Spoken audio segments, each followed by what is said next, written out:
बन्धु जगत्पते गोपेश गोपिका कांत राधा कांत नमोस्तुते तप्त कांचन गौरांगी राधे वृंदावनेश्वरी वृषभानुसुते देवी प्रणमामि हरिप्रिये वाञ्छाकल्पतरुभ्यश्च कृपासिन्धुभ्यैव च पतितानां पावनेभ्यो वैष्णवेभ्यो नमो नमः। जय श्री कृष्ण चैतन्य प्रभु नित्यानंद श्री अद्वैत गदाधर श्रीवासदि गौर भक्तवृंद। हरे कृष्णा कृष्ण कृष्ण हरे हरे हरे राम राम राम हरे हरे।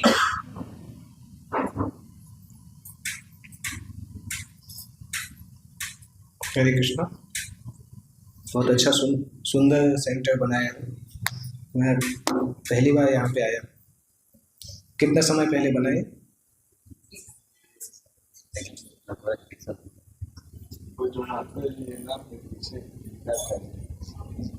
अच्छा, माता जी का घर है, घर में मंदिर बना दिया। सामान्यतः कलयुग में मंदिरों में घर बन जाते हैं, तो जब भक्त रहते हैं तो घर में मंदिर बना देते हैं। प्रभुपाद जी लिखते हैं इस तरीके से ना, कलयुग में मंदिरों में भी घर बन जाते हैं कि मंदिर जहाँ पे भगवान की सेवा की जानी चाहिए वहाँ भी लोग अपना भोग करने लगते हैं, पर जो कृष्ण भक्त हैं वो घर में भी मंदिर बना लेते हैं।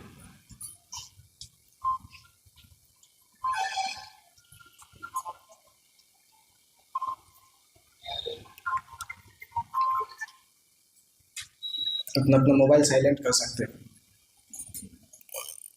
चालू भी रख सकते हैं, संडे फेस्ट स्पॉन्सर करना है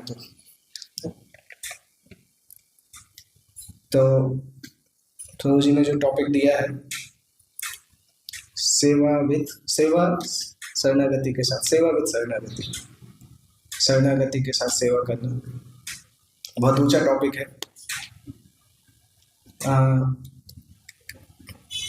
कुछ ऐसे टॉपिक होते हैं जिसमें बोलने के पहले सोचना पड़ता है कि व्यासासन के ऊपर बैठ के कुछ बोल देंगे पर बाद में उसको जस्टिफाई करना मुश्किल होगा, क्योंकि जब नीचे उतरते हैं तो लोगों को व्यवहार दिखता है। तो शरणागति अपने आप में बहुत एडवांस टॉपिक है, और साथ साथ इस प्रकार से भी है कि अगर हम कभी एक्सपेक्ट करते हैं कि सभी भक्त लोग शरणागति के साथ सेवा करें,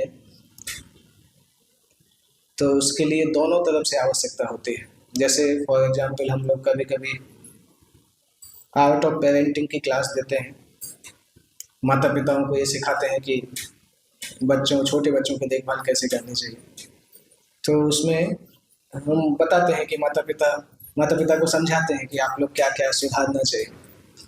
तो एक बार जब मैं क्लास दिया था, क्लास के बाद एक माता पिता आके बोलते हैं कि आप इस प्रकार से समझाते हैं जैसे हमारी सब गलती हो, बच्चे ने कुछ किया ही नहीं। तो आपको पता नहीं बच्चे कितने खतरनाक हैं। तो मैंने बोला मुझे पता है बच्चों ने क्या गलती करे, पर ये सेमिनार हम बच्चों को नहीं दे रहे, सेमिनार आपको दे रहे हैं। जब बच्चों को सेमिनार देंगे तब हम उनकी गलती बताएंगे। तो जब शरणागति के साथ सेवा होती है तो उस केस में ये भी आवश्यकता होता है कि जो भक्त है उसका व्यवहार कैसा है, और जिस भक्त के साथ वो सेवा कर रहे हैं, जिसके गाइडेंस में सेवा कर रहे हैं, उसका व्यवहार कैसा है। क्योंकि ये विश्वास की बात है। कोई भी जीव जो भगवान से विद्रोह करके यहाँ आते हैं तो शरणागति किसी के लिए करना बहुत कठिन होता है। शरणागति लास्ट शब्द जाना जाता है। इस संसार में आप देखें तो शरणागति बहुत अच्छा नहीं माना जाता, भौतिकतावादी लोग। और सामान्यतः भौतिक संसार में क्या होता है, जो जूनियर होता है वो हमेशा बॉस की बुराई करता है। आप सभी जो जॉब करते हैं उनको पता होगा, बॉस हमेशा बुरा आदमी होता है। पूरे 29 दिन तक बॉस की बुराई करता है, 30 दिन जब अकाउंट में पैसा आता है तब वो थोड़ा बोलता है कि हाँ पैसा मिल गया। बाकी कोई भी पसंद नहीं करता है, क्योंकि किसी के अंडर में रहना किसी को पसंद नहीं। वो नेचुरल भी है, क्योंकि हम कृष्ण के अंडर में नहीं रह पाए तो यहाँ पे किसके अंडर में रहेंगे। कृष्ण से हम विद्रोह करके यहाँ पे आते हैं। तो अगर हम किसी के लिए शरणागति करना चाहते हैं तो उस व्यक्ति के ऊपर इतना विश्वास होना चाहिए कि व्यक्ति हमें चीट नहीं करेगा। सामान्यतः लोग शरणागति क्यों नहीं करते हैं, क्योंकि उनको ऐसा लगता है कि अगर हमने शरणागति किया तो ये व्यक्ति हमें धोखा दे देगा। इसलिए प्रभुपाद जी ने एक बार अपने शिष्यों से बोला था कि I have not come here to cheat you, मैं आप लोगों को धोखा देने के लिए यहाँ नहीं आया हूँ। तो ये इस टॉपिक में एक चीज़ हमें देखने की आवश्यकता है कि हम अपने व्यवहार में इस प्रकार के गुण कैसे प्राप्त करें कि जिससे लोग हमारे ऊपर विश्वास कर सकें और शरणागति के द्वारा सेवा कर सकें। ये मैंने सोचा था कि ये थोड़ा डिस्कस करना चाहिए, उसके बाद हम उस टॉपिक को ले सकते हैं। क्योंकि सामान्यतः कृष्ण भावनामृत में हम देखते हैं कि व्यक्ति का चरित्र, जैसे प्रभुपाद जी के केस में हमने देखा था, प्रभुपाद जी की ऑडियंस जो थी दुनिया की सबसे टफ ऑडियंस थी। ऐसे लोगों के सामने जाके उन्होंने प्रचार किया था जिन्होंने कृष्ण का नाम तो कभी नहीं सुना, साथ साथ भारत को भी वो कोई ज़्यादा अच्छी निगाहों से नहीं देखते थे। अभी भी आप अगर अमेरिका में जाएं तो इंडिया को थर्ड वर्ल्ड कंट्री बोलते हैं। थर्ड वर्ल्ड कंट्री मतलब थर्ड क्लास कंट्री, उसका अलग नाम है थर्ड वर्ल्ड। तो लोग इतना अच्छे से नहीं देखते हैं वहाँ के लोग। प्रभुपाद जब गए थे तब भी इसी प्रकार से था, परंतु तब भी प्रभुपाद के ऑडियंस ने जब देखा और जिस ऑडियंस को प्रभुपाद ने आकर्षित किया वो सब भी 16-17 साल की उम्र के थे, 16 से लेकर 30 साल। और वो ऑडियंस ऐसा था कि अपने माता पिता की बात भी नहीं सुनते थे, 16 साल के बाद अपना घर छोड़ देते थे।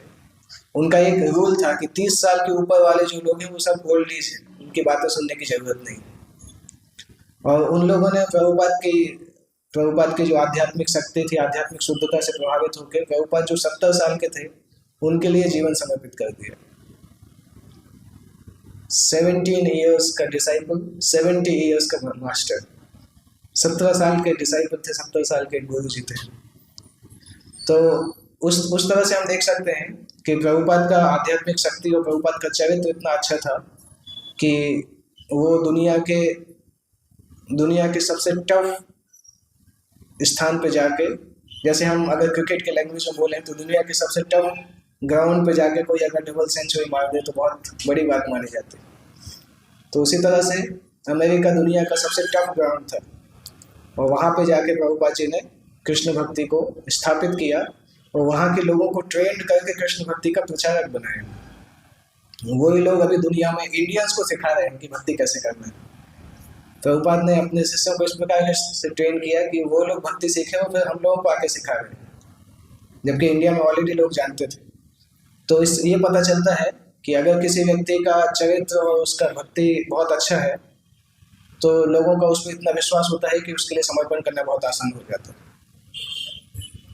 कई बार हम इस प्रकार से सुनते भी हैं, सीनियर्स बोलते हैं कि एक बार परम पूज्य गौर कृष्ण महाराज से एक भक्त ने पूछा था, एक मंदिर के अध्यक्ष थे, उन्होंने एक बार महाराज से पूछा था, महाराज के संन्यास लेने के जस्ट बाद की बात है। महाराज किसी मंदिर में गए थे तो मंदिर के प्रेसिडेंट ने महाराज से बोला कि महाराज कोई मुझे देख के प्रणाम नहीं करता और मेरी बात नहीं सुनते। तो महाराज ने बोला उनके लिए प्रणाम करना तो अलग बात है, परंतु आपको ये आशा करना कि आपको देख के लोग प्रणाम करें ये आपके लिए बहुत खतरनाक है। तो नॉर्मली व्यक्ति सम्मान तब करेगा जब व्यक्ति किसी का चरित्र सम्मान के लायक है। अगर उस तरह से नहीं है तो व्यक्ति सम्मान नहीं करेगा। क्योंकि हमारा कृष्ण भावनामृत का जो आंदोलन है, ये पूरा आंदोलन टिका हुआ है कि व्यक्ति को हम पैसा देके सेवा नहीं कराते हैं कि हम इतना पैसा देंगे आप ये कर लेंगे। इसलिए अगर हम पैसा देके सेवा नहीं करते हैं, वॉलंटरी कोई व्यक्ति सेवा करता है तो फिर वो तभी सेवा करेगा जब वो हमारे ऊपर विश्वास करेगा, नहीं तो नहीं करेगा। तो ये बहुत आवश्यक है कम्युनिटी में सभी लोग इस प्रकार से चरित्र डेवलप करें कि उनका जो व्यवहार है और जो अंदर वैल्यूज हैं, उनका जो स्वभाव अंदर है और जो व्यवहार बाहर है वो एक समान होना चाहिए। अगर वो नहीं होता है तो व्यक्ति उतना विश्वास नहीं करते। जैसे फॉर एग्जाम्पल महाभारत में हम देखते हैं कि युधिष्ठिर महाराज का नेचर इस प्रकार से था कि यद्यपि पांचों पांडवों में कुछ कुछ भेद रहते थे, क्योंकि सारे लोग एक जैसे नहीं होते, हर व्यक्ति का ओपिनियन भी अलग हो सकता है, परंतु जब फाइनल डिसीजन की बात आती थी तो सारे पांडव युधिष्ठिर की बात मानते थे, चाहे कुछ भी बोले किसी भी हद तक। महाभारत में हर जगह देखते थे कि हम देखते थे स्पेशली भीम को गुस्सा आता था बार बार, परंतु ऐसा नहीं बोलते थे कि मैं आपकी बात नहीं मानूंगा, लास्ट में बात मान ही जाते थे। तो इस प्रकार से युधिष्ठिर का चरित्र था। एक बार स्पेशली भीम का बहुत, क्योंकि भीम बहुत उग्र स्वभाव के थे और युधिष्ठिर बहुत शांत स्वभाव के थे, तो भीम को युधिष्ठिर के डिसीजन बहुत इम्प्रैक्टिकल जैसे लगते थे। जब वो लोग वनवास में थे एक बार, तो युधिष्ठिर विश्राम कर रहे थे और भीम और द्रौपदी बात कर रहे थे। तो द्रौपदी ने भीम से बोला कि ये देखो, ये राजा पत्थर पे सो रहे हैं, इनको दुनिया के सबसे अच्छे आसन, सबसे अच्छे बिस्तर पे सोना चाहिए और ये पत्थर पे डले हुए हैं। और भीम ने उत्तर दिया कि मैं तो उसी दिन, जिस दिन हमें भगा रहे थे, उसी दिन मैं सारे कुरुवंश को खत्म कर देता, परंतु यही है, यही जबरदस्ती महात्मा बने फिरते, इतना महात्मा बनने की क्या जरूरत है, उसी दिन मैं सबको खत्म कर देता। इस प्रकार से भीम बोल रहे थे। अभी युधिष्ठिर सोए नहीं थे, उन्होंने सुन लिया दोनों ने क्या बात की, और दोनों को 1 घंटे युधिष्ठिर ने भागवतम क्लास दिया था, भीम और द्रौपदी को बिठा के उनको समझाया कि देखो तुम 10 इतने समय निकल गए हैं, अभी जो भी हो गया तो हो गया, अभी कम से कम हम वन में हैं तो वन में कुछ टाइम तो यूटिलाइज करो। हमेशा यही बोल के टाइम वेस्ट करते रहते हो कि हमारे साथ ऐसा हो गया, ऐसा हो गया। यहाँ पे वन में है, इतने सारे साधु चारों तरफ हैं, इतने सारे ऋषि मुनि हैं, उनके पास जाके आपको सीखते नहीं हो, दोनों यहाँ बैठ के यही बात करते रहते हो कि कैसे तुम्हारे साथ गलत हो गया। फिर युधिष्ठिर ने समझाया कि अर्जुन को देखो, वो कितना मेहनत कर रहे हैं, जाके दिव्यास्त्र भी सीखने गया है और तुम लोग यही बैठे रहते हो। तो इस प्रकार से फिर समझाया, दोनों समझ गए फिर। तो ये हम देखते हैं कि तो बहुत सारे ओपिनियन के डिफरेंस होते थे, परंतु फाइनली वो लोग सबमिट हो जाते थे।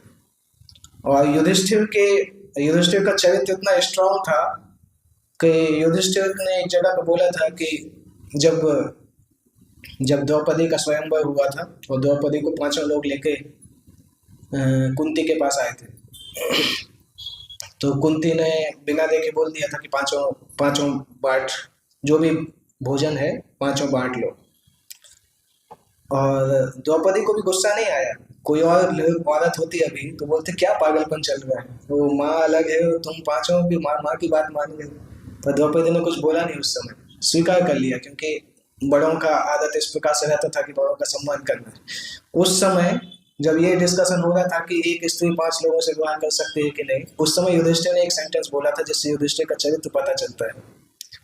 युधिष्ठिर ने बोला था कि मेरे मन में ऐसा लग रहा है कि ये जो हो रहा है ये गलत नहीं है, और चूंकि मेरा मन जो सोचता है वो नेचुरली धर्म की बात सोचता है, मेरा मन कभी अधर्म नहीं सोच सकता, इसलिए ये सही होगा।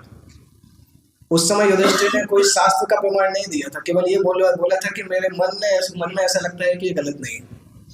दैट मीन्स कोई व्यक्ति का मन नेचुरली अगर धर्म की तरफ सोचता है तो उसका चरित्र कितना ऊंचा होगा। हमारा मन नेचुरली कहाँ जाता है हमें ही पता है, हम सभी को पता है कि मन कहाँ जाता है। मन को धर्म पे लाना मुश्किल होता है हमें। तो इतना ऊंचा चरित्र था युधिष्ठिर का, और इसीलिए युधिष्ठिर का राज्य का वर्णन जब आता है पहले स्कंद में 10वें अध्याय में, तो उसमें आता है कि लोगों ने केवल भगवान रामचंद्र और कुछ 1-2 ऐसे राजा थे जिनके समय में ऐसा राज्य देखा गया था, युधिष्ठिर के जैसा राज्य। और युधिष्ठिर पे इतना ज़्यादा विश्वास था उनके सबऑर्डिनेट्स का कि जैसे ऐसा होता है कि हिटलर का एक केस आता है ना, उसने बोला था कि आप ऊपर से कूद जाओ, तो कूद जाते थे। उससे भी ज़्यादा समर्पण था युधिष्ठिर के लिए लोगों का भगवान, क्योंकि युधिष्ठिर के राज्य के बारे में सूत गोस्वामी बताते हैं, अथ भीष्मोक्तम अच्युतोक्तम। एग्जैक्टली उसी तरह से राज्य करते थे जिस प्रकार से भीष्म ने बोला है और अच्युत भगवान कृष्ण ने बोला है, एग्जैक्टली वही उसी तरह से युधिष्ठिर राज्य करते थे। तो अभी ये प्रश्न आता है कि अगर युधिष्ठिर का राज्य इतना ही अच्छा था और युधिष्ठिर इतने ही अच्छे थे तो द्युत क्रीड़ा क्यों किया था, क्यों जुआ खेला था और ये सब हुआ था। तो अगर आप उसमें महाभारत को थोड़ा डिटेल में पढ़ा होगा तो आपको पता चल जाएगा, क्योंकि वो क्रोनोलॉजिकल सेंस में ही आता है। द्युत क्रीड़ा के कुछ समय पहले व्यासदेव युधिष्ठिर से मिलने के लिए आते हैं और युधिष्ठिर से बोलते हैं कि आज से 13 साल बाद ऐसा युद्ध होगा कि उसमें कुरुवंश ज़्यादातर खत्म हो जाएगा। और वो बताते हैं कि उसका कारण आप लोग और कौरवों के बीच की लड़ाई होगी। तो युधिष्ठिर को जब ऐसा लगता है कि अगर ऐसा युद्ध होने वाला है तो मैं क्या कर सकता हूँ जिसके कारण से युद्ध नहीं हो, इस तरह से युधिष्ठिर सोचते हैं। वो इस प्रकार से विचार करके सोचते हैं कि नॉर्मली युद्ध होता है जब जूनियर सीनियर्स की बात नहीं मानते हैं, या हम बड़ों की बात नहीं मानते, अपने मन से काम करते हैं, तब युद्ध हो सकता है। तो युधिष्ठिर ने शपथ लिया कि मुझसे बड़े जो लोग बोलेंगे मैं बात मानूंगा। वो उसी शपथ के कारण फंस गए, क्योंकि जब वो शपथ लिया उसके बाद उनको धृतराष्ट्र ने बुलाया कि आप युद्ध क्रीड़ा में आइए। जब युद्ध क्रीड़ा चालू हुआ तब युधिष्ठिर ने बोला, दो चीज बोला था कि क्षत्रिय युद्ध क्रीड़ा केवल 2 समय पे करता है, या तो उसको खेलने की बहुत इच्छा हो और या फिर उसके मित्र हो। तो युधिष्ठिर ने बोला आपके साथ दोनों ही चीज नहीं है, मेरी भी अभी खेलने की इच्छा नहीं है और आप लोग भी मुझे मित्र जैसे लगते नहीं हो। मतलब धृतराष्ट्र नहीं बोला, परंतु दुर्योधन को इस प्रकार से बोला, इसलिए मैं नहीं खेलूंगा। परंतु उस समय फिर दुर्योधन ने धृतराष्ट्र से आदेश दिलवाया, धृतराष्ट्र ने आदेश दिया कि आप खेलिए। और फिर युधिष्ठिर ने बोला कि ठीक है, अभी क्योंकि मैंने शपथ लिया है इसलिए मैं नहीं टाल सकता। और जब वो खेलने के लिए गए उसके बाद फिर वो युद्ध क्रीड़ा इस प्रकार से है कि व्यक्ति बह जाता है उसमें। तो वो एपिसोड देखेंगे तो पता चलता है कि इतने महान चरित्र के व्यक्ति का भी इस प्रकार से पतन हो सकता है, संसार इतना खतरनाक है। परंतु युधिष्ठिर का कैरेक्टर इसके लिए बहुत इम्पोर्टेंट है समझना, क्योंकि कि किस प्रकार से ऐसा व्यक्ति बना जाए जिसका चरित्र इतना अच्छा हो कि लोग उसके लिए अपना जीवन समर्पण कर सके। परीक्षित का उदाहरण है, युधिष्ठिर का उदाहरण है, भगवान रामचंद्र का ऐसा उदाहरण है। जब वेद व्यास ने पूछा था नारद मुनि से कि कोई ऐसे व्यक्ति के बारे में बताइए जिसके अंदर ये गुण हो, इतने सारे गुण हो। पहला दूसरा रामायण का जो पहला दूसरा शुरू का श्लोक आता है, तो नारद मुनि ने जब गुण सुने तो सोचते हैं इस संसार में किसी के अंदर ऐसे गुण हो ही नहीं सकते हैं रामचंद्र के अलावा। तो वहां से वो रामायण बोलना चालू करते हैं, केवल 10 श्लोकों में खत्म कर देते हैं पूरी रामायण। उसके बाद फिर उन्हीं श्लोकों पर मेडिटेट करके वाल्मीकि मुनि 24,000 श्लोकों के रामायण लिखते हैं। तो दूसरा, युधिष्ठिर और पांडवों का जो भगवान कृष्ण के प्रति समर्पण था, वो समर्पण भी एक अनोखा जैसा था, क्योंकि इस प्रकार से समर्पण सामान्यतः लोगों में नहीं दिखाई देता है। जब पांडव लास्ट में, महाभारत के एकदम लास्ट में, जब पांडव लोग स्वर्ग लोग गए थे तो वहाँ पे एक इंसिडेंट आता है, नारद मुनि वहाँ मिलते हैं और नारद मुनि से युधिष्ठिर का वार्तालाप होता है। युधिष्ठिर पूछते हैं कि आप बताइए हम लोग का आगे क्या डेस्टिनेशन होगा और जो जो महाभारत में थे वो कहाँ कहाँ हैं। तो नारद मुनि बताते हैं कि ये यहाँ पे गया, ये यहाँ पे है, इस तरह से बताते हैं। और युधिष्ठिर जब अपने बारे में पूछते हैं तो युधिष्ठिर बोलते हैं एक्चुअली आप लोगों का कोई फिक्स डेस्टिनेशन नहीं है, क्योंकि आप लोग भगवान के ऐसे पार्षद हो कि भगवान जिस लोक में लीला करने जाते हैं पीछे पीछे आप लोग जाते हो। तो आप भगवत धाम में भी कभी रहते हो, कभी धरती पे भी आते हो, परंतु आपका फिक्स कुछ नहीं है, भगवान जहाँ बोलेंगे चले जाए। तो युधिष्ठिर उस समय सुन के बहुत खुश हो जाते हैं, बोलते भगवान ने हमें कम से कम इतना समझा कि हमें अपने साथ हमेशा रखते हैं। कितनी अच्छी बात है कि भगवान जिस ब्रह्मांड में जाते हैं बोलते हैं लेके जाओ, लेके साथ में जाते हैं। और पांडव हर जन्म में सफर करने के लिए भी तैयार होते हैं। सफर मतलब देखने में कष्ट जैसा लगता है, हालांकि उनको कष्ट की फीलिंग नहीं आती है, वो भगवान की लीला के पार्ट होते हैं, परंतु हर जन्म वो करने के लिए तैयार है। इस प्रकार से समर्पण है कि अगर हमारे साथ जो 5 पांडवों के साथ जो कुछ हुआ अगर हमारे साथ होगा तो हम भगवान से यही मांगेंगे कि अगली बार ये सब नहीं होना चाहिए। अभी बहुत हो गया, अगली बार अपने धाम में रखना और ये सब काम मत करना। तो परंतु युधिष्ठिर उसके बाद खुश थे कि ठीक है, भगवान जहाँ लेके जाएंगे वहां जाएंगे, सेवा करेंगे। इस प्रकार से उनका समर्पण था। और पांडवों का भगवान के प्रति आकर्षण भी इतना ज्यादा था, जैसे श्रीमद् भागवतम में एक चैप्टर आता है 14वां श्लोक, जहाँ 14वां अध्याय, जिस अध्याय में वर्णन आता है कि युधिष्ठिर अर्जुन से पूछते हैं, जब अर्जुन द्वारका से आते हैं तो युधिष्ठिर अर्जुन से पूछते हैं कि क्या हुआ, आप इतने दुखी क्यों दिख रहे हैं। वो उस अध्याय को अगर आपने पढ़ा होगा, करीब 40-42 श्लोक है उस अध्याय में। पूरे अध्याय में यही लिखा है कि आपको किसी ने नेग्लेक्ट किया क्या, आपके साथ कुछ गलत हुआ क्या, यही सब पूछते रहते हैं। उस अध्याय में बहुत ज़्यादा कुछ नहीं है। कभी कभी कोई व्यक्ति पूछ सकता है कि ये अध्याय लिखने की जरूरत क्या थी, इतना लंबा लिखा है, 30-40 श्लोक क्यों बोला सुत गोस्वामी ने। तो मैं एक बार एक भक्त से पूछा था, चौपाटी में एक भक्त से पूछा था कि ये अध्याय ऐसा लगता है जल्दी जल्दी पढ़ लो, इसको ज़्यादा कुछ दिया नहीं है इस अध्याय। तो उन्होंने बताया कि एक्चुअली जैसे कभी कभी कोई बहुत जिस व्यक्ति को या जिस वस्तु को हम बहुत प्रेम करते हैं, अगर वो वस्तु चली जाती है तो हमारा माइंड तो सुन लेता है चली गई, परंतु हार्ट मानने के लिए तैयार नहीं होता है। कभी हुआ ऐसा किसी के साथ? ठीक है, एग्जाम्पल देके समझाता हूँ तो पता चलेगा। आप में से किसी के पास iPhone 15 Pro Max फोन है? सबसे नया फोन। सपोज आपने iPhone 15 Pro Max फोन खरीदा, आप 10वें फ्लोर पे रहते हैं अपने मित्रों के साथ, और फ़ोन लाए और फ़ोन लाके आपने अपने फ्रेंड को दिया, और फ्रेंड को देने के बाद आप अंदर रूम में गए कपड़े चेंज करने के लिए, और फ्रेंड तुरंत आता है, अरे मैं उस फ़ोन को लेके बालकनी में गया और फ़ोन नीचे गिर गया, रोड पे गिर गया, और उस फ़ोन के ऊपर से उसी समय कार निकल के चली गई। तो पहले जब आप सुनेंगे तो आपको भरोसा होगा, पहले ये बोलेंगे अरे तुम मजाक कर रहे हो, ऐसा थोड़ी होता है, तुम बताओ कहाँ है फ़ोन, मजाक कर रहे हैं। और जब आपको लगेगा भी हाँ नीचे गिर गया है, तो भी नीचे जब लिफ्ट से जाते रहेंगे, लिफ्ट से या सीढ़ियों से, तो ये सोचेंगे कि हो सकता है स्क्रीन की तरफ से नहीं गिरा हो, दूसरी तरफ से गिरा हो तो ज़्यादा नहीं टूटा हो, थोड़ी बहुत चोट आएगी तो चल जाएगा। जब तक आप फ़ोन को खुद नहीं देख लेंगे तब तक आपको विश्वास नहीं होगा कि क्या है। अगर किसी का फ़ोन ऑलरेडी ऐसा टूटा होगा तो आपको ये एक्सपीरियंस होगा। मेरा फ़ोन एक बार गिरा था 4थे फ्लोर से, परंतु वो फ़ोन नोकिया 1108 था, तो टूटा ही नहीं था, क्योंकि वो रबड़ और प्लास्टिक का फ़ोन है। पर किसी का अगर फ़ोन ऐसे टूटा होगा तो उसको होगा। तो वही स्थिति युधिष्ठिर की थी। हमें चूंकि आईफोन से इतना प्रेम है इसलिए मैंने आईफोन का एग्जाम्पल दिया। युधिष्ठिर को पता चला था, ऑलरेडी नारद मुनि ने बताया था कि भगवान कृष्ण जाने वाले हैं, लीलाएं खत्म करने के बाद इंडिकेशन दिया था, तो उनको ऑलरेडी लग रहा था। उसी अध्याय के शुरू में उन्होंने सिम्टम्स भी देखे थे, तो उससे उनको लग रहा था कि भगवान कृष्ण शायद चले गए हैं। सिम्टम्स देख के दिमाग में ऐसा लग रहा था, परंतु हार्ट मानने के लिए तैयार नहीं था।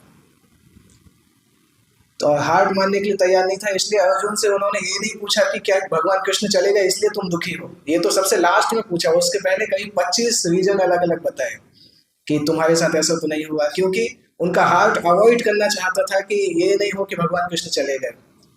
इसलिए वो एक्सपेक्ट कर रहे थे कि अर्जुन से मैं ये पूछूंगा, अगर अर्जुन ने हाँ बोल दिया तो वो खुश हो जाते कि एटलीस्ट भगवान कृष्ण नहीं गए, अर्जुन के साथ जो भी हुआ है ठीक है, पर कृष्ण संसार से नहीं जाना चाहिए।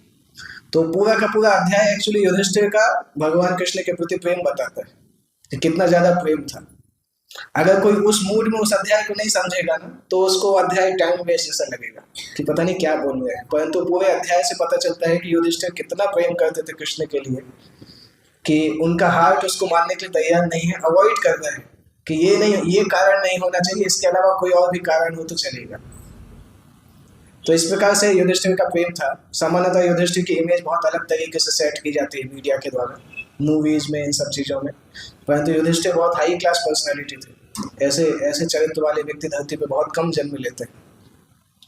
इसलिए युधिष्ठिर के बारे में भागवतम में आता है कि हालांकि उन्होंने केवल 3 यज्ञ किए थे, परंतु उनकी प्रसिद्धि इंद्र से भी ज्यादा हो गई थी। इंद्र ने 100 यज्ञ किए थे, परंतु युधिष्ठिर ने केवल 3 यज्ञ किए थे, उसके बाद भी वो इंद्र के जैसे प्रसिद्ध हो गए थे। तो अगर किसी व्यक्ति का चरित्र इतना अच्छा है, उसका कृष्ण के चरणों में समर्पण इतना अच्छा है, तो वो व्यक्ति नेचुरली उसके सामने ऐसे लोग आएंगे जो उसके लिए समर्पण करेंगे। इसी तरह से एक और पर्सनालिटी हमें देखने मिलती है, जो रामायण में भगवान राम के छोटे भाई भरत जो है, उनका पर्सनालिटी इस प्रकार से ही रहता है। श्री गोविंद राज आचार्य जो है, जिन्होंने रामायण पे कमेंट्री लिखा है, वो एक डिस्क्रिप्शन बताते हैं। हालांकि मैंने वाल्मीकि रामायण में नहीं पढ़ा, परंतु उनकी कमेंट्री में उन्होंने लिखा है। आचार्यों का विजन अलग टाइप से होता है, तो उन्होंने लिखा है एक बार भगवान रामचंद्र और लक्ष्मण बात कर रहे थे, तो भगवान रामचंद्र ने भरत की एक डेफिनेशन बताई थी कि भरत वो है जिसका भाव, राग और ताल राम से मैच करता है। भाव, राग एंड ताल। भाव का मतलब इंटरनल एटीट्यूड, राग मतलब स्पीच, ताल मतलब एक्शन। ये तीनों चीजें जो राम को एग्जैक्टली मैच करते हैं उसको भरत बोला जाता है। इस प्रकार से भगवान राम ने भरत का ग्लोरीज बताया था। तो भरत महाराज के केस में इस प्रकार से हुआ था कि जब राम का वनवास हुआ था उस समय भरत वहां पे थे नहीं, पर उसी रात में भरत को इस प्रकार से सपना आया था कि कोई एक अजीब सा दिखने वाला व्यक्ति था, वो दशरथ को खींच के ले जा रहा था, और दशरथ को खींच के ले जाके एक पहाड़ की चोटी पे ले जाके धक्का दे दिया था, और नीचे कीचड़ था, वहां पे दशरथ डले हुए थे, और फिर दक्षिण दिशा में दशरथ को खींच के ले जा रहा था। तो भरत को उस दिन रात में वो सपना आया था जिस दिन दशरथ की मृत्यु हुई थी। और दूसरे दिन सुबह उन्होंने सोचा भी था कि पता नहीं क्या है, क्यों ये सपना आया। और वशिष्ठ ने उसी समय भेजा था अपने जो संदेशवाहक जो थे उनको भेजा था। वो संदेशवाहक लगातार 24 घंटे चले थे। 4 दिन का रास्ता, कितने 8 या 16 दिन का रास्ता था, 3 दिन में कवर कर लिया था। इतना फास्ट भागे थे वो लोग। वो भरत के पास जाके भरत को न्यूज आती है कि आपको बुलावा आया है। वो भरत तुरंत जाके देखते हैं कि इन लोगों के चेहरे कुछ अजीब से लग रहे हैं। तो भरत वहीं पे पूछते हैं उनसे कि क्या हुआ, अयोध्या में हुआ क्या है। परंतु उन सबके लिप सील थे, कुछ बोले नहीं, केवल प्लास्टिक स्माइल लगा के बोलते हैं कि नहीं सब कुछ अच्छा है, आपको वशिष्ठ मुनि बुला रहे। वो भरत समझ गए थे वो चीज़ देख के कि यहाँ पे ये लोग कुछ नहीं बताएंगे, शायद इनको इस प्रकार से ट्रेन किया गया है कि यहाँ पे कुछ नहीं बताएंगे। तो भरत तुरंत उनके साथ गए, और जाने के बाद जब अयोध्या के गेट के सामने जाते हैं तो ऐसा वर्णन आता है कि उनके रथ के घोड़े अयोध्या को पहचानने से इनकार कर रहे थे। बोल रहे थे ये वो सिटी नहीं है जिस सिटी से हम गए थे, क्योंकि अयोध्या एकदम ऐसा लग रहा था जैसे शमशान के जैसा। तो घोड़े आगे बढ़ने के लिए तैयार नहीं थे। भरत उनको मुश्किल से घोड़ों को आगे लेके आए। अंदर आके भरत ने देखा कि लोग उनसे आंखें नहीं मिला रहे। जो भी भरत को देखता था आंखें झुका के चला जाता था। जो गार्ड था उसने भी भरत को सलाम नहीं किया। तो भरत देख रहे थे कि हर घर ऐसा लग रहा है कि जैसे हर घर में कोई ना कोई मरा हो, इस प्रकार से लग रहा था। वो मंदिरों में कोई पूजा नहीं हो रही थी, कोई घंटी नहीं बज रही थी। तो भाई भरत ने सोचा अयोध्या को हो क्या गया है, ये अयोध्या जैसा लग ही नहीं रहा है, कोई ऐसा लग रहा है जैसे मैं शमशान में जा रहा हूँ, कोई जिंदा आदमी नहीं हो। ऐसा सोचते सोचते वो पिता के वहाँ पे जाते हैं, दशरथ के महल में जाते हैं। दशरथ के महल में भी अंदर घुसते समय दरवाजे पे देखते हैं कि गंदगी जमा है, धूल जमा हो गई है, थोड़े थोड़े मकड़ी ने जाले भी बनाए हैं। क्योंकि दशरथ की मृत्यु हुए 6-7 दिन, 1 हफ्ते निकल चुके थे लगभग, उससे भी ज़्यादा हुआ था। क्योंकि 3-4 दिन दूतों को जाने में और लौटते समय उनके पास सामान भी ज़्यादा था। तो कितना 6 दिन लगा था, शायद 6 या 7 दिन लगा था। तो 1 हफ्ते से ज़्यादा निकल चुका था भरत को वापस आते में। तो उन्होंने देखा कि दशरथ के मुख्य दरवाजे पे गंदगी भी जमा है, धूल भी जमा है। अंदर जाके दशरथ को ढूंढा और दशरथ मिले नहीं उनको। फिर जाते हैं वो दूसरे दरवाजे, दूसरा ऑब्वियस महल जो था वो कैकेयी का महल था। सभी को पता था कि दशरथ अगर अपने महल में नहीं है तो कैकेयी के पास होंगे। तो ये भी कैकेयी के महल में गए। कैकेयी के महल के गेट के अंदर घुस के देखते हैं तो दिवाली का माहौल था। तो भरत एकदम चौंक गए कि बाहर जो वातावरण था और अंदर जो वातावरण था एकदम अलग है। यहाँ ऐसा लग रहा है एकदम खुशी का उत्सव चल रहा हो, और बाहर एकदम मातम जैसा लगा है। तो और कंफ्यूज हो गए कि ये है क्या, अयोध्या में चल क्या रहा है। और वैसे में जब उन्होंने अपनी माँ को देखा, कैकेयी ने भरत को देखा, और भरत एकदम खुश होके आते हैं कि आज मेरा बेटा आ गया, आके गले लगाते हैं, एकदम खुश रहते हैं। तो भरत को समझ में नहीं आता क्या चल रहा है। तुरंत कैकेयी से दूर होकर उनसे पूछते हैं कि माँ हो क्या रहा है, समझ में नहीं आ रहा क्या चल रहा है, आप इतनी खुश हो, यहाँ इतना खुश है, बाहर सब मातम छाया हुआ है। और पिताजी कहाँ हैं? तो कैकेयी जिस प्रकार से जवाब देते हैं उसको सुन के भरत को ऐसा लगता है कि जैसे उनकी छाती में किसी ने चाकू घोंप दिया। कैकेयी बहुत न्यूट्रल जैसे बोल के बोलते हैं, या गति सर्वभूतानां सा गतिम ते पितु गता। सारे जीवों की जो गति होती है उसी गति को आपके पिताजी प्राप्त हो गए, मतलब पिताजी की मृत्यु हो गई। और ये सुन के भरत को आश्चर्य हुआ, ये न्यूज सुन के तो आश्चर्य हुआ, दुख हुआ, परंतु उससे ज्यादा आश्चर्य हुआ जिस चेहरे के साथ न्यूज सुनाया गया था, तो उनको आश्चर्य हुआ। और जब भरत रोने लगे तो कैकेयी हंसते हुए बोलती, नहीं नहीं बेटा, ये रोने का समय नहीं, अभी तो तुम्हें राज्य पे जाना है। तो इतने ज्यादा उनके शौक, एक ही दिन में इतने शौक लग चुके थे कि भरत कंफ्यूज हो गए कि क्या हो गया, मैं पागल हो गया है कि हो गए। तब फिर भरत उनसे बात करते हैं और फिर पूरी तरह से चिल्लाते हैं, तो उसको निष्कासित कर देते हैं, वहां से बाहर आते हैं। और वहां से भरत के टेस्ट चालू होते हैं, भरत की लॉयल्टी के टेस्ट चालू होते हैं। 6 प्रकार के टेस्ट होते हैं भरत के, कि किस प्रकार से भगवान के चरणों में भरत की कितनी श्रद्धा है। अलग अलग पर्सनालिटी उसका टेस्ट लेते हैं। सबसे पहला टेस्ट जो होता है, एनीवे 12-13 दिन निकल जाते हैं, क्योंकि जो पिता की मृत्यु हो गई थी तो उनका दाह संस्कार करना और सब कुछ निकल जाता है। 13 दिन के बाद 14वें दिन सुबह होती है। टाइम है हमारे पास? ओके। 14वें दिन जब सुबह होती है और भरत अपने महल में सोते रहते हैं, और जैसे राजा को जगाने के लिए शहनाई बजाई जाती थी ना, अभी अलार्म क्लॉक रहते हैं, पहले कुछ लोग रहते थे जो सुबह सुबह राजा को जगाने जाते थे, शहनाई बजाते थे और धीरे धीरे राजा को नींद से बाहर लाते थे। तो वशिष्ठ मुनि ने वो शहनाई बजाने वालों को भरत के रूम में लेके आए, या रूम के पास लेके आए, और वो लोग शहनाई बजा रहे थे भरत को जगाने के लिए। पर भरत की जैसे ही आँख खुली, भरत ने तुरंत जोर से चिल्लाया कि मैं राजा नहीं हूँ, मुझे ये शहनाई की जरूरत नहीं है, चले जाओ, मैं राजा नहीं हूँ, मैं राजा बनना नहीं चाहता। और वशिष्ठ उस बेड के पीछे थोड़े दूर खंबे के पीछे खड़े थे। जब भरत ने ऐसा बोला, वशिष्ठ शांति से मुस्कुराते हुए चले गए। तो ये पहला टेस्ट था। ये टेस्ट वशिष्ठ मुनि ने लिया था इसलिए क्योंकि जब व्यक्ति नींद में आता है, नींद में होता है, तो उसके मन की सबसे अंदर की जो इच्छाएं वो भी बाहर आ जाती है। नींद में व्यक्ति वास्तविकता में छुपा नहीं सकता है, जागृत अवस्था में झूठ बोल सकता है, परंतु किसी को अगर सोते से उठा के कुछ बोलो तो उसके मुंह से सच निकल जाएगा। तो इसीलिए भरत का सोते से उठाते समय वशिष्ठ ने टेस्ट लिया कि भरत राजा बनना चाहता भी है कि नहीं चाहता है। वो पहला टेस्ट था, उसमें भरत पास हो गए। दूसरा टेस्ट हुआ,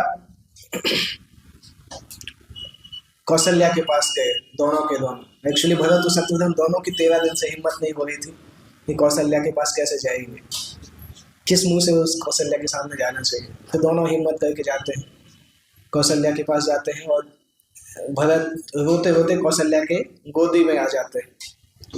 तो कौशल्या पहले तो स्वीकार करती, फिर एकाएक झटका देके दूर कर देती और बोलती हैं कि शायद अभी तुम मेरे पास क्यों आए हो, क्योंकि तुम ही तो, हो सकता है तुम ही मास्टरमाइंड हो ये सब चीज़ों का, क्योंकि तुम तो वहाँ थे, तुम आ नहीं सकते थे, तो तुमने अपनी माँ से बोला होगा कि तुम्हें राज्य चाहिए, तो हो सकता है तुम ही मास्टरमाइंड हो।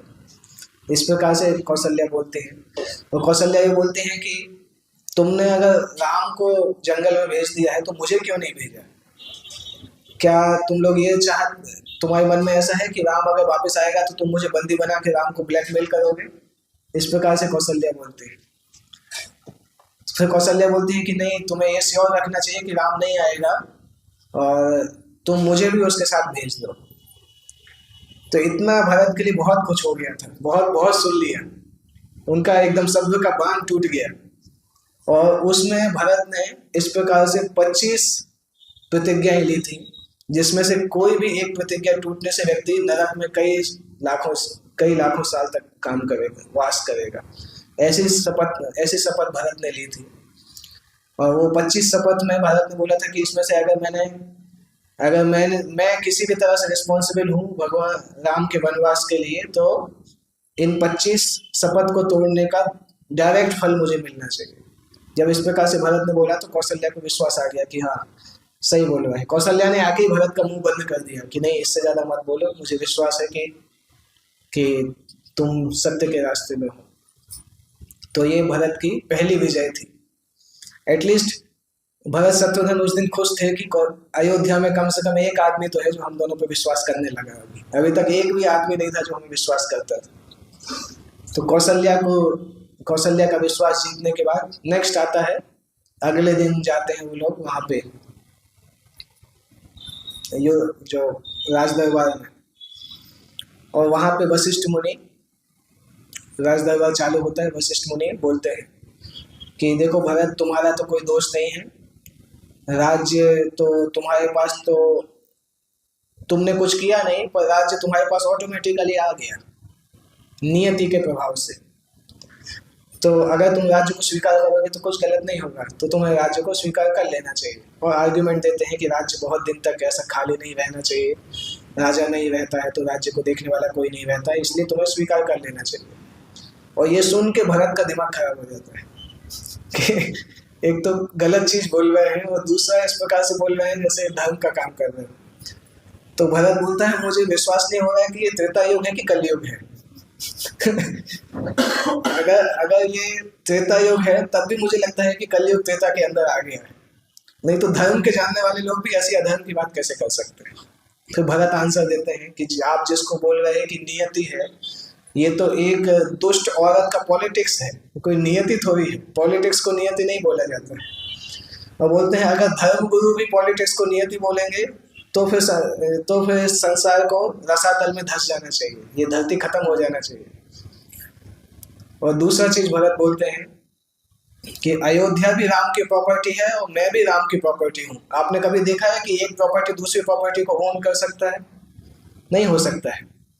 ओनर तो राम ही है, मैं भी प्रॉपर्टी हूँ, अयोध्या भी प्रॉपर्टी है, तो मैं अयोध्या को ओन कैसे कर सकता हूँ? मैं खुद ही राम के द्वारा ओन्ड हूँ, तो मैं अयोध्या को ओन नहीं कर सकता। और तीसरा चीज भरत बताते हैं कि चाहे आप किसी भी गुण की बात करें, चाहे धर्म, ईमानदारी, विनम्रता, किसी भी गुण की बात करें, राम का जो प्लेटफॉर्म है वो इतना ऊंचा है कि मैं इमेजिन भी नहीं कर सकता हूँ। तो जिस अयोध्या के सिंहासन पे इतने ऊंचे व्यक्ति को बैठना चाहिए, उस सिंहासन पे अगर एक कौवे जैसा आदमी बैठ जाएगा तो वो सिंहासन ही जमीन के अंदर धंस जाएगा। इस प्रकार से भरत बोलते हैं कि अगर आप मेरे राम के गुणों का मुझसे कंपैरिजन करोगे तो ऐसे ही लगेगा जैसे आप कौवे का कंपैरिजन हंस के साथ कर रहे हो। तो और भरत ने एक और चीज इंपॉर्टेंट बोली कि अभी तक मैं सिंहासन पे बैठा नहीं हूँ, इसलिए अभी तक पाप मेरे सिर पे नहीं आया है, अभी तक पाप मेरी माँ के सिर पे है, पर जिस दिन मैं सिंहासन पे बैठ जाऊंगा सारा पाप मेरे ऊपर आने वाला है, जितना भी पाप है वो सब मेरे ऊपर आने वाला है, तो मैं इसको स्वीकार नहीं करूंगा। और तभी भरत वो करते हैं कि आपको अगर ऐसा लगता है कि कोई ना कोई राजा होना चाहिए तो हम राजा को वापस लेके आएंगे। तभी वो प्रतिज्ञा करते हैं कि सारे अयोध्या वासियों को साथ में लेके हम जाते हैं, और सारे अयोध्या वासी तैयार हो जाते हैं, क्योंकि उसी समय लोग बोलने लगते हैं कि एक्चुअली राम ने तो पिता की आज्ञा मान के ऐसा किया, परंतु आप तो और भी ज्यादा ऊंचा स्टैंडर्ड सेट कर रहे हो, आपके पास तो राज्य था वो छोड़ के आप जा रहे हो। तो उस समय भरत ने ये अयोध्या वासियों के लिए जो टेस्ट था वो पार किया। मैं थोड़ा फास्ट फॉरवर्ड जा रहा हूँ क्योंकि ये स्टोरी लंबी स्टोरी है, कई कई घंटों का। ये भारत का जो पास टाइम है ना, रामायण में भी आप देखेंगे तो कई चैप्टर्स हैं, 7-8 चैप्टर्स में पास टाइम आता है। मैं फास्ट फॉरवर्ड जा रहा हूँ बीच की चीज़ें काटते हुए। तो भरत सबको लेके सबसे पहले जाते हैं निषाद राज के पास। निषाद राज गुरु का जो राज्य आता है, कौशल राज्य पार करने के बाद पहला राज्य निषाद राज का होता है। तो निषाद राज का भगवान राम के प्रति इतना लगाव था कि उसको लक्ष्मण पे भी विश्वास नहीं था। भगवान राम को इतना प्रेम करते थे कि उनको लगता था कि शायद एक भाई ने जंगल में भेज दिया और दूसरे भाई को साथ में भेजा कि जंगल में इनको मार डालना, इसलिए निषाद को लक्ष्मण पे भी भरोसा नहीं था। जिस रात सीताराम वहां पे सोए थे श्रृंगवेरपुर में, तो लक्ष्मण सीताराम को देख रहे थे, चारों तरफ से उनकी देखभाल कर रहे थे, और निषाद राज लक्ष्मण के पीछे छुप के खड़ा था कि अगर लक्ष्मण ने कुछ गलत किया तो लक्ष्मण को मार देंगे। उस निषाद राज के सैनिकों का निषाद राज को विश्वास नहीं था। उन्होंने देखा कि ये तीर लेकर घूम रहे, कहीं ये राम को मारना तो नहीं चाहते, तो उनके सैनिक उनके पीछे खड़े थे। तो पूरी रात में सारे के सारे लोग जागते रहे, केवल 2 लोग शांति से सोए, सीता राम। बाकी सारे ही जागते रहे, यही सोचते हुए कि कहीं इन लोगों को डिस्टरबेंस नहीं हो, इनको कोई सिक्योरिटी में समस्या नहीं हो। तो जब भरत आते हैं तो निषाद राज देखते हैं कौशल का इतना बड़ा सेना आ रहा है, पूरा अयोध्या प्रैक्टिकली आ रहा था। कुछ ही लोग बाकी थे जो जो कि सिक्योरिटी और मेन चीजें देखते थे, बाकी पूरा राज्य साथ में आ रहा था। तो जब सिंधुपुर में उन्होंने देखा तो निषाद राज ने अपने सैनिकों से बोला कि 500 बोट पे छुप के आप तैयार रखो, 500 बोट तैयार रखो और सब छुप के खड़े रहो। अगर भरत राम को मारने के उद्देश्य से आए हैं तो इन अयोध्या में एक भी आदमी को हम गंगा के पार नहीं जाने देंगे। गंगा में सबकी लाशों को बहा के गंगा के पानी को लाल कर देंगे। इस प्रकार से निषाद राज अपने सैनिकों को बोल के आए थे। वो निषाद राज आके बोलते हैं कि मैं एक बार टेस्ट करना चाहता हूँ। तो आने के बाद भरत से पहला प्रश्न करते हैं, क्या तुम अपने भाई को मारने के लिए आए हो? भरत का फिर से वही हाल होता है। भरत वो सोचते हैं किस किस को मनाए, हर आदमी मेरे ऊपर डाउट करता है। तो भरत फिर रोने लगे और भरत के पक्ष से वशिष्ठ मुनि ने निषाद राज को समझाया कि नहीं भरत ऐसा नहीं। तो भरत ने बोला कि आप भगवान राम के मित्र हैं, आप अगर मुझ पे डाउट करते हैं तो मुझे लगता है राम भी मुझ पे डाउट करते होंगे। अगर राम मुझ पे डाउट करते होंगे तो मुझे राम के पास जाने की जरूरत ही नहीं, मैं यहीं पे ही मर जाता, क्योंकि भगवान राम मेरे आराध्य हैं। अगर उनको मेरे चरित्र पे डाउट है तो फिर मेरे जीवन का मतलब ही नहीं। तो फिर निषाद राज समझाते हैं कि नहीं, भगवान राम का आपके ऊपर कोई डाउट नहीं है, क्योंकि भगवान जब आए थे तब उन्होंने भरत के बारे में बहुत कुछ बताया था निषाद राज को। तो ये भरत का कौन सा टेस्ट था? पहला टेस्ट वशिष्ठ का, दूसरा टेस्ट कौशल्या का, तीसरा राजदरबार का, चौथा निषाद राज का। इसके बाद ठीक है, निषाद राज का एपिसोड हो जाता है। अभी निषाद राज साथ में सबको गंगा पार करा के लेके जाते हैं। उसके बाद ये लोग कहाँ पहुंचते हैं? प्रयागराज पहुंचते हैं। संगम में कौन से ऋषि रहते थे? भारद्वाज मुनि का आश्रम था वहां पे। और भरत वशिष्ठ मुनि को और तीनों माताओं को लेके जाते हैं वहां पे निषाद राज भारद्वाज मुनि के आश्रम में, क्योंकि सामान्यतः ऋषि मुनियों के आश्रम छोटे होते हैं और सिंपल होते हैं। तो भरत नहीं चाहते थे कि पूरा भीड़ को लेके जाए, तो कुछ लोगों को लेके मिलने जाते हैं। और भारद्वाज मुनि जब भरत को देखते हैं तो पहले ही प्रश्न करते हैं, तुम अपने भाई को मारने के लिए आए हो क्या? Same question. भरत को और खराब लगता है। भरत बोलते हैं आप तो पास्ट, प्रेजेंट और फ्यूचर, भूतकाल जानते हैं, वर्तमान जानते हैं, भविष्य जानते हैं, आपके मुख से ऐसा प्रश्न सुनना मैंने एक्सपेक्ट नहीं किया था। और फिर भरत रोने लगते हैं, फिर शपथ लेते हैं और वशिष्ठ मुनि समझाते हैं। तो भारद्वाज मुनि बोलते हैं, मुझे तो पता था कि तुम प्योर हो, परंतु मैं तब भी टेस्ट करना चाहता था। तो वो 5वां टेस्ट था। उसके बाद एक और टेस्ट, लास्ट टेस्ट बाकी है अभी। भारद्वाज मुनि इतने में संतुष्ट नहीं होते हैं, एक और टेस्ट लेते हैं। भारद्वाज मुनि भरत से बोलते हैं कि अपने सभी लोगों को आप लेके आओ, मैं सबको फीस्ट खिलाना चाहता हूँ। भरत ने सोचा ये तो पतले से ऋषि मुनि है, इनके आश्रम में भी कुछ है नहीं, और हमारे साथ तो लाखों लोग हैं, क्या खिलाएंगे? पर भरत डाउट करना नहीं चाहते थे, क्योंकि उन्होंने स्टोरी सुनी थी जब विश्वामित्र अपनी सेना को लेके गए थे वशिष्ठ के आश्रम में। तो बिना कुछ बोले सब इनको लेने के लिए जाते हैं अयोध्यावासियों को जब लेके आते हैं तो देखते हैं कि ऋषि का जो कुटिया था वहां पे इतने महल इकट्ठा हो गए थे, स्वर्ग के जैसा महल बन गए थे।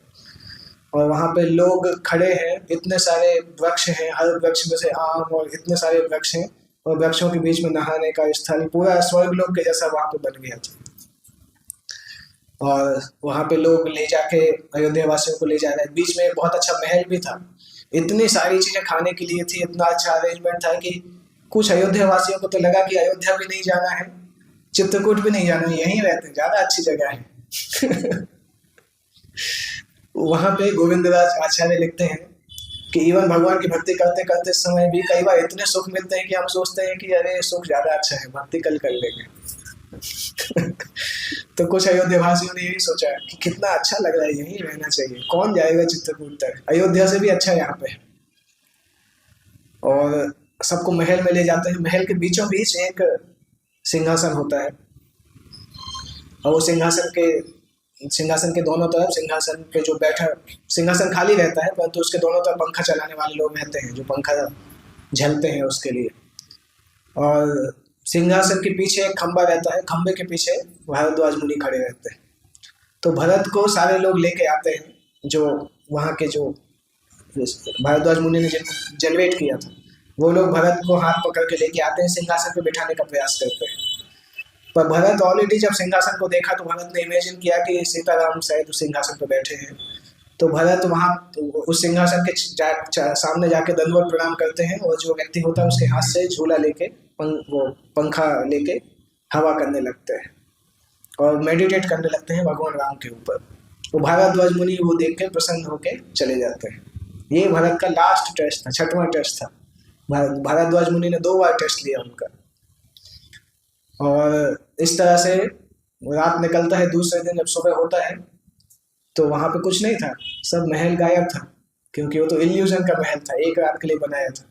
और सारे अयोध्यावासी डरे, सोच रहे थे क्या हुआ, तो एक रात में सब गायब हो गया। तो कुछ लोग निराश भी थे, तो फाइनली भरत के साथ जाते हैं, और भरत के साथ जाके वहाँ पे चित्रकूट जब पहुँचते हैं, उस समय लक्ष्मण एक्चुअली देख के बहुत गुस्सा हो जाते हैं जब सेना को देखते हैं। और लक्ष्मण जब भाग के आते हैं, एक्चुअली राम पूछते हैं लक्ष्मण से कि क्या हुआ, तुमने देखा क्या, क्योंकि वो पेड़ के ऊपर चढ़ के देख लेते हैं। तो लक्ष्मण राम को सीधा साधा नहीं बताते हैं कि क्या हुआ, कौन आ रहा है। लक्ष्मण राम से आंखें भी नहीं मिलाना चाहते हैं, क्योंकि लक्ष्मण को लगता था कि राम हमेशा ही धर्म की बात करते हैं, इतना धार्मिक होने की जरूरत नहीं, थोड़ा कभी कभी प्रैक्टिकल होना चाहिए। तो लक्ष्मण अपने धनुष उठा के भाग के आते हैं, पर जैसे ही कुटिया से बाहर निकलने वाले होते हैं, राम कुटिया के सामने गेट पे आ जाते हैं। कह रहे तुम बोल नहीं रहे, क्या हुआ है। तो फिर लक्ष्मण बोलते हैं, कह रहे वो भरत आया है मारने के लिए और ये सब। तो राम फिर डांटना चालू करते हैं, और राम बोलते हैं शायद तुम्हें इच्छा है राज्य लेने की, तो अगर तुम्हें राज्य चाहिए हो तो भरत से मैं बोल दूंगा, वो तुम्हें राजा बना देंगे, परंतु ये सब नाटक मत करो, मुझे भरत पर विश्वास है। राम बोलते हैं कि हो सकता है सूर्य का उगना बंद हो जाए, परंतु भरत का अपने चरित्र, भरत का अधर्म की तरफ जाना असंभव है। सूर्य अपना गति बदल सकता है, ब्रह्मा अपनी गति बदल सकते हैं, परंतु भरत कभी धर्म से डिग नहीं हो सकता है। इस प्रकार से भगवान राम ने बहुत डांटा, लक्ष्मण को बहुत हैवी डांटा। 2-3 जगह पे लक्ष्मण को बहुत डांटते हैं रामचंद्र जी। एक जगह पे डांटते हैं जब लक्ष्मण भरत की बहुत तारीफ करते हैं, और तारीफ करते करते कैकेयी की बुराई कर देते हैं। तो राम को गुस्सा आ जाता है। राम बोलते हैं एक की तारीफ करने का ये मतलब नहीं कि दूसरे की बुराई करना जरूरी है। तुम्हें भरत की तारीफ करना है तो करो, 24 घंटे, 1 दिन 2 दिन में सुनने के लिए तैयार हूँ, परंतु ये जहर डालने की क्या जरूरत है कि कैकेयी खराब है। तो उस समय भगवान राम बहुत हैवीली डांटते हैं, अभी भी हैवीली डांटते हैं जब भरत की बुराई करते हैं। तो लक्ष्मण जब फाइनली भगवान राम बोलते हैं कि अगर तुम्हें राज्य चाहिए तो मैं भरत से बोल दूंगा, वो तुम्हें दे देंगे, तो फिर लक्ष्मण शांत हो जाते हैं, क्योंकि उस समय वो बहुत दुखी हो जाते हैं कि भगवान ने इस प्रकार से बोल दिया। और तब तक फिर भरत आते हैं, और जब भरत राम के पास, भगवान रामचंद्र स्पॉन्टेनियसली उनसे राज्य के बारे में पूछते हैं, अयोध्या में क्या चल रहा है, कैसे चल रहा है। उसके पीछे एक उद्देश्य है। गोविंदराज आचार्य बताते हैं कि भगवान रामचंद्र भरत को शिक्षा देना चाहते थे कि 14 साल तक कैसे राज्य करो, क्योंकि अगर एक बार इमोशनल ड्रामा चालू होता है तो कोई शिक्षा देने का टाइम नहीं बचता। इसलिए इवन वो दशरथ हमसे देते हैं कि आपके राज्य में क्या क्या सही चल रहा है, और उनको बोला जाता है भगवान राम के मैनेजमेंट फार्मूलाज, रामायण से ही लिया है। स्टीफन कवे ने उन फार्मूला को लेके पूरा बुक बनाया है। वो फार्मूला 5 बेसिस पे है, decision management, man power management, 5 तरीके से वो है। उसके आधार पे भगवान रामचंद्र ने एडमिनिस्ट्रेटिव फार्मूलाज बताए थे कि किसी को अगर राजा को राज्य करना है तो कैसे करना चाहिए। बहुत डिटेल है वो। उनको अगर आपको, अगर वाल्मीकि रामायण में उसको डिटेल में लिखा गया है सारे क्वेश्चंस, और कौन सा क्वेश्चन किस चीज को डिनोट करता है, वो एडमिनिस्ट्रेशन के लिए बहुत इंपॉर्टेंट है। लॉर्ड रामचंद्र मैनेजमेंट फॉर्मूलाज, उसको अभी कभी डिस्कस करें, अगली बार जब आऊंगा तो उसी के ऊपर ही क्लास कर सकते हैं। 2-3 दिन का सेमिनार उसी के ऊपर हो सकता है क्योंकि बहुत डिटेल में हमने डिस्कस किया था इसको। तो उसका कारण यही था कि भगवान रामचंद्र चाहते थे कि मैं 14 साल तक नहीं हूँ, एटलीस्ट भरत के अंदर इतना क्षमता हो कि वो राज्य कर सके, इसलिए भगवान रामचंद्र बताते हैं। और उसके बाद भगवान पूछते हैं कि पिताजी कैसे हैं, तब फिर भरत रोना चालू कर देते हैं कि कौन से पिताजी, कौन सा राज्य, पिताजी भी चले गए, राज्य भी सब खत्म हो चुका है। तब फिर वो सारा इमोशनल ड्रामा चालू होता है और वो स्टोरी। एनीवे, किसी को कोई प्रश्न है तो पूछ सकते हैं इस टॉपिक के ऊपर। थोड़ा साइड ट्रैक हो गया, साइड ट्रैक मतलब उसमें ज़्यादा डीप चला गया तो हमारा टॉपिक दूसरी तरफ छूट गया। एनीवे, मैं ये बताना चाहता था कि भरत का भगवान राम के प्रति लॉयल्टी इतना ज़्यादा था कि उनकी सेवा से उन्होंने भगवान राम को, अयोध्या वासियों को, दशरथ को, सभी को एक साथ प्रसन्न किया। और कोई भी उनके लिए शरणागत हो सकता था। तो ऑन द पार्ट ऑफ करना चाहिए कि हम भगवान रामचंद्र या युधिष्ठिर के जैसा चरित्र डेवलप कर सके, जिससे कि लोग हमारे ऊपर विश्वास कर सके और सेवाएं अच्छे से कर सके। On the part of subordinate, हमें भरत के जैसा सबॉर्डिनेट डेवलप करना चाहिए, भरत के जैसा शरणागति डेवलप करना चाहिए अपने सीनियर के लिए, भरत के जैसा या अपने युधिष्ठिर के जैसा, अर्जुन के जैसा शरणागति डेवलप करना चाहिए, जिससे हम सीनियर्स को पसंद कर सकें और सीनियर्स को पसंद करने के साथ साथ भगवान को भी। ओके, तो यहाँ पे एंड करते हैं। 8:15 जो मैंने चालू किया था, 9:15 हुआ है, एग्जैक्टली 1 घंटा हो चुका है। प्रश्न यस प्रो,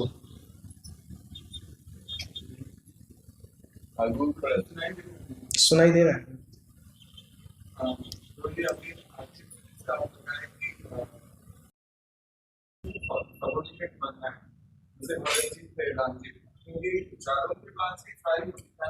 हाँ, और जैसे हम पांचों भी पूरा टेबल तो कैसे ये बात बना कि एक प्रकार मतलब सब कुछ बात मानी और राम जी है तो भरत जी कैसा ये बात कैसे बना है, क्योंकि ऐसा होता है ना कि कभी कोई टीचर्स होते हैं तो एक ही एज के होते हैं या किसी की एज के होते हैं, तो किसी को अगर बड़ा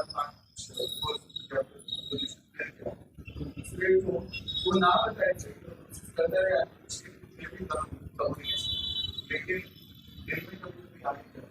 लेकिन ऐसा बनता है।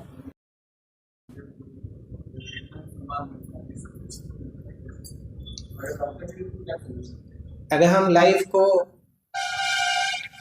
शास्त्र की दृष्टि से देखेंगे तो समझ पाएंगे। इसलिए व्यक्ति को अपने आप को रिफ्लेक्ट करना चाहिए, क्योंकि जब हमारी दृष्टि बहुत संकीर्ण होती है तब इस प्रकार से विचार आते हैं। इवन जब हम भी शास्त्र के हिसाब से सोचते हैं तो पता चलता है कि विचार गलत है, क्योंकि हम देखते हैं कृष्ण भक्ति में एम्पावरमेंट जिसको मिलता है भगवान उसको देते हैं। अगर हमें कृष्ण भक्ति मिली तो उसमें भी हमारा कोई क्रेडिट नहीं है। ऐसा नहीं कि हम बहुत ही अच्छे थे तो हमें कृष्ण भक्ति भगवान ने दे दी है, ऐसा भी कुछ नहीं। हम सब अपना इतिहास जानते हैं क्या क्या हमने किया है। तो जब हमारे अच्छे का हमारे ऊपर कोई क्रेडिट नहीं है, वैष्णव के ऊपर, भगवान के ऊपर क्रेडिट है, तो किसी दूसरे का अच्छे का क्रेडिट भी भगवान के ऊपर है, भगवान उसको वो दे रहे हैं। दैट मीन्स उसके मनोभाव में कुछ ना कुछ ऐसा स्पेशल है जिसके कारण भगवान उसको दे रहे हैं। अगर ये हम समझेंगे तो हम उस व्यक्ति से ईर्ष्या करने की बजाय वैसा मनोभाव डेवलप करने का जेन्युइन प्रयास करेंगे, क्योंकि इसके लिए किसी ने नहीं रोका है कि आप अच्छे गुणों को डेवलप करो। प्रभुपाद जी बोलते थे कि कंपटीशन हो सकता है, परंतु कंपटीशन ऐसा होना चाहिए कि दोनों एक दूसरे को गिराने का प्रयास नहीं करें, और इस प्रकार से कंपटीशन हो कि कंपटीशन होने के बाद जब मिले तो दोनों गले मिलकर डांस करें। तब कंपटीशन में कोई समस्या नहीं है। इवन प्रभुपाद इस प्रकार से कंपटीशन को एनकरेज करते थे, परंतु वो कंपटीशन कभी भी व्यक्ति विशेष को गिराने के लिए नहीं होना चाहिए। जैसे प्रभुपाद के जीवन का एक इंसिडेंट है, तमाल कृष्ण महाराज अपनी पुस्तक में लिखते हैं, राधा दामोदर संकीर्तन पार्टी जो थी, बस पार्टी, उस समय की सबसे फेमस थी, हमेशा नंबर 1 पे रहते थे, हर महीने उनका टॉप स्कोर आता था और हमेशा मतलब इतना मार्जिन से आगे रहते थे कि सेकंड नंबर वाला जो रहता था वो ऑलमोस्ट 50% नीचे रहता था, इतना ज़्यादा बुक डिस्ट्रीब्यूशन करते थे। तो प्रभुपाद ने अपने बीबीटी मैनेजर रामेश्वर गुरु थे, उनसे बोला कि ऐसा करो, अमेरिका के ईस्ट कोस्ट में 8 मंदिर थे उस समय। तो प्रभुपाद ने बोला कि ईस्ट कोस्ट के 8 मंदिर को एक साथ जोड़ के एक जोन बना दो, उनका बुक स्कोर 8 मंदिर का एक साथ बुक स्कोर काउंट करो और इस प्रकार से न्यूज़ लेटर बनाओ। अभी जब 8 मंदिर का न्यूज़ लेटर, 8 मंदिर का बुक डिस्ट्रीब्यूशन इकट्ठा हो गया तो नेचुरली वो जोन फर्स्ट पे आ जाएगा और राधा दामोदर संकीर्तन पार्टी सेकंड नंबर पे आ गया। उस महीने में वो जोन फर्स्ट पे आया, राधा दामोदर संकीर्तन पार्टी सेकंड नंबर पे आया। जिस दिन न्यूज़ लेटर आया, दूसरे दिन प्रभुपाद ने तमाल कृष्ण महाराज को फोन किया कि तुम सेकंड पे कैसे आ गए, अगले महीने फर्स्ट पे आना चाहिए। तो इस प्रकार का कंपटीशन प्रभुपाद भी चाहते थे, क्योंकि ऐसे कंपटीशन से किसका भला हो रहा है? बद्ध जीवों का भला हो रहा है। ज्यादा बुक डिस्ट्रीब्यूशन होगा तो किसको फायदा होगा? जितना बुक डिस्ट्रीब्यूशन उतना ज्यादा फायदा होगा। पर साथ साथ प्रभुपाद ये नहीं चाहते थे कि भक्तों के बीच में लड़ाई हो उसके कारण से। इसलिए जब तमाल कृष्ण महाराज और त्रिपुरारी महाराज जब गौर पूर्णिमा में मिले तो आमने सामने फाइट होने लगा, तो प्रभुपाद ने दोनों को ही मर्ज कर दिया, क्योंकि एक एयरपोर्ट संकीर्तन पार्टी था जो एयरपोर्ट में बुक डिस्ट्रीब्यूशन करते थे, एक राधा दामोदर संकीर्तन पार्टी थी, दोनों ही बहुत अच्छा बुक डिस्ट्रीब्यूशन कर रहे थे। परंतु जब प्रभुपाद ने बोला दोनों के लीडर एक दूसरे से आंखें मिलाने के लिए तैयार नहीं है, एक दूसरे से लड़ाई कर रहे हैं, तो प्रभुपाद ने दोनों को बिठाया, बोला तुम दोनों को साथ में मिलकर मैनेजमेंट करना पड़ेगा। प्रभुपाद ने दोनों को मर्ज कर दिया। तो इस प्रकार से हम कर सकते हैं। अगर हम थोड़ा भक्ति में डीपली सोचेंगे तो लगेगा कि ये सब चीजें यूजलेस है एक्चुअली। अगर भगवान किसी को कृपा देना चाहते हैं तो भगवान उसको उतना शक्ति देते हैं कि वो ज्यादा प्रचार कर सकता है। तो हमें प्रयास करना चाहिए कि हम कैसे और अच्छे से भक्ति करें कि भगवान हमें भी हमारे ऊपर भी कृपा प्रदान करें, और उस भक्त का सम्मान करना चाहिए कि उसकी भक्ति कितनी अच्छी है कि भगवान उससे प्रसन्न है, क्योंकि गुरु और भगवान की कृपा से कोई व्यक्ति इतना अच्छा सेवा कर सकता है। ओके, और कोई प्रश्न है?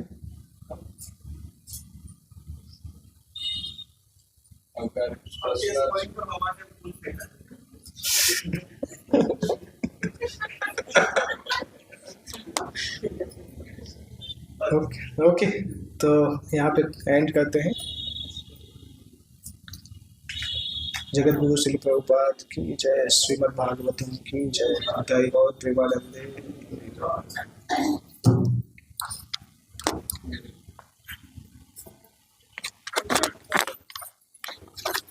जय श्री बंशीधारी प्रभु जी की जय। बहुत बहुत धन्यवाद प्रभु जी आज सुंदर क्लास पाई। तो वर्तमान 11टारे पुणी क्लास रही, ब्रजेंद्र कृष्ण प्रभु जी आसवे, तो 11:30 रु 1 पर्यंत क्लास हम।